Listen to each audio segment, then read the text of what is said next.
Khadija bint Khuwaylid alayha salam est l'une des femmes les plus exceptionnelles dans la piété et dans l'histoire de l'humanité. Elle est née à la Mecque avant l'hégire. Son père est Khuwaylid bin Asad et sa mère Fatima bin Zaïd. Elle avait développé par son éducation des traits de caractère dignes d'éloge et était connue et appréciée pour son intelligence, sa générosité, sa pudeur et sa sagesse. Bien avant sa rencontre avec le prophète, sallallahu alayhi wa alayhi. Le père de Sayyida Khadija alayha salam était un commerçant comme une bonne partie de la tribu des Quraysh à la Mecque.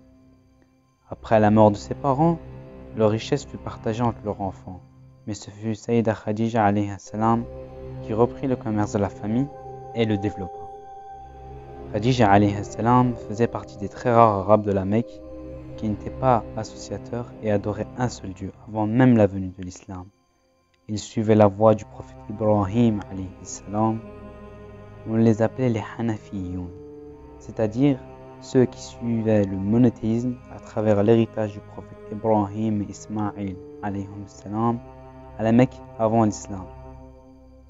Elle était extrêmement connue à la Mecque pour son excellent comportement, ses valeurs de justice, mais aussi pour sa très grande richesse. Il est rapporté que beaucoup de notables arabes avaient demandé sa main, mais elle les avait tous refusés. Avant l'islam, Sayyida Khadija alayha salam cherchait quelqu'un pour s'occuper et gérer ses caravanes qui portaient vers la Syrie.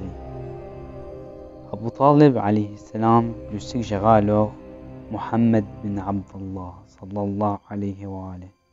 Elle avait entendu parler de son sérieux et accepta de l'employer, même s'il n'avait pas beaucoup d'expérience dans le commerce.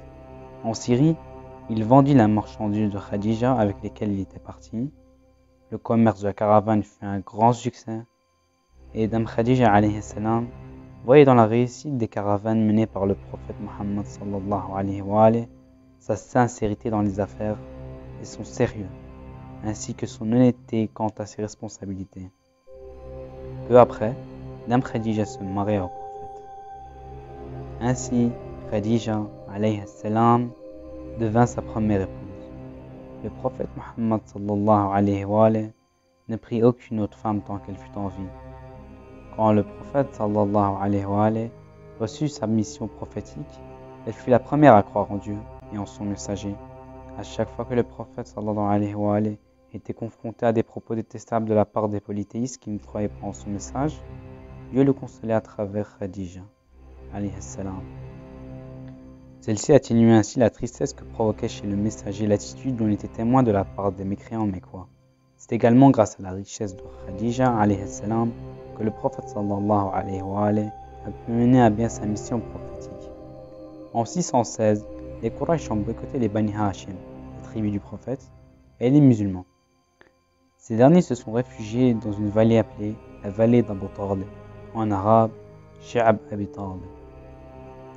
Dame Khadija alayhi salam y faisait partie, et c'est sa richesse dont elle a fait don en totalité à l'islam qui a soutenu les musulmans à ce moment. Le boycott a duré plusieurs années pendant lesquelles les musulmans ont enduré la faim, la soif et le dur climat du désert. Khadija était réputée pour sa grande fortune à la Mecque. Après son mariage avec le prophète sallallahu alayhi wa alayhi, elle mit toute sa fortune à sa disposition et lui dit « Ma maison est ta maison et je suis ta servante », rapporté dans Bihar al-Anwar.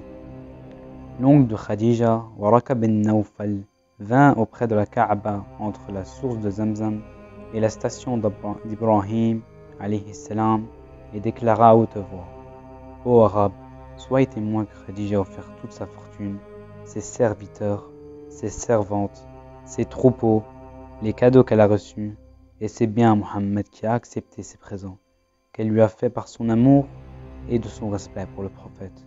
Soyez-en témoins et témoignez-en. » Rapporté dans Bihar al-Anwar. Le prophète sallallahu alayhi wa alayhi utilisa ses biens pour la promotion de l'islam et a déclaré « Aucune richesse comme celle de Khadija ne m'a été si profitable. » Rapporté dans Bihar al-Anwar. L'imam Ali alayhi salam a dit concernant les premiers débuts de l'islam: il n'existait personne qui ait accepté l'islam en dehors du prophète et de Khadija, Et de moi, qui était la troisième personne, je voyais la lumière de la révélation et sentais le parfum de la prophétie, apporté dans Tariq Tabari et Nahj al-Balagha. Il faut savoir qu'il y a énormément de hadiths sunnites et chiites qui mentionnent que les meilleures femmes au monde sont au nombre de 4. Et Khadija est toujours mentionnée parmi ces 4 femmes. Khadija donna beaucoup d'enfants au prophète, mais la plupart sont morts en bas âge. Elle donna aussi naissance à Fatima al-Zahra alayhi salam, qui se maria à l'imam Ali alayhi salam, et fut la seule à donner une descendance au prophète par la naissance de l'imam Hassan, Hussein, Zainab et Kulthum, que la paix soit sur eux. En 620, Dame Khadija alayhi salam décéda. Elle s'est éteinte le 10e jour du mois de Ramadan, 10 ans après la révélation. Quand elle quitta ce monde, elle avait dépensé toute sa richesse pour l'islam. Abu Talib alayhi salam décéda la même année. Le prophète appela cette année Am al-Huzn, l'année de la tristesse. Le prophète sallallahu alayhi wa alayhi pensait beaucoup à elle après sa mort. Il a été rapporté de Aïcha dans Sahih Bukhari qu'elle a dit: le prophète ne sortait jamais de chez lui sans évoquer Khadija et sans en faire la louange. Un jour je lui dis: ce n'était qu'une vieille femme et Dieu t'a donné de meilleures épouses. Le prophète se fâcha et en hochant violemment la tête dit: Allah ne m'a point donné meilleure femme qu'elle. Elle eut foi en mon message lorsque les gens me rejetèrent. Elle crut en moi lorsque les gens me traitèrent de menteur. Elle dépensa ses biens pour alléger mon chagrin lorsque les gens m'abandonnèrent. Et elle me donna par la grâce d'Allah la progéniture qu'aucune autre épouse ne put me donner.